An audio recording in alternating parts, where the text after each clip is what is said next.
म सधैँ खुसी हुन्छु तर मेरो फाल्टु चेक गर्ने नि जुम्रा खासलाई पैसा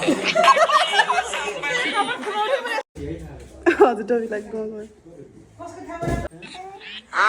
माइला कता छस् केही बोल भइछस् ए त्यस्तो कालो मान्छे त धेरै सप्री छस् माइला क्या घमण्डको के कुरा गर्नु म मेरै बारेमा जे पाइ त्यही भन्दै हिँड्नेसँग त मुस्कुराउँदै बोल्छु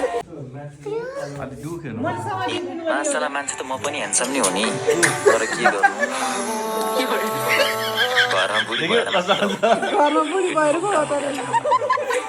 मासला मान्छे ह्यान्डसम नै हो कसैलाई दाँच्नै मिल्दैन संसारमा कसैलाई पनि भगवानलाई पनि दाँच्दिनँ म किन दाँच्दिनँ भन्दाखेरि भगवानले हाम्रो इच्छा बुझ्नु चाहिँ ये दोनों कौन है दोनों इंसान है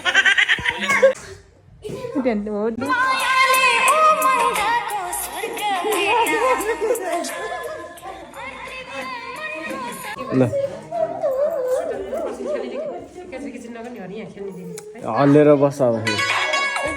म यो रूप र पैसाको कहिले पनि घमण्ड गर्दिनँ किनभने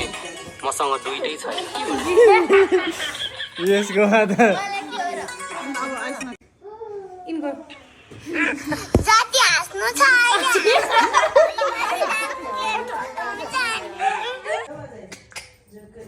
भविष्यमा मन्त्री हुने भयो घरमा जतिजना मेम्बर भए पनि हामीलाई सबैभन्दा माया गर्ने भनेको चाहिँ हाम्रो प्यारो हजुरआमा नै हो क्या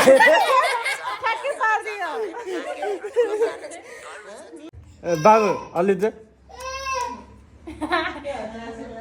कोसँग गुनासो गर्नु र खै तुप्ने मन पनि आफ्नै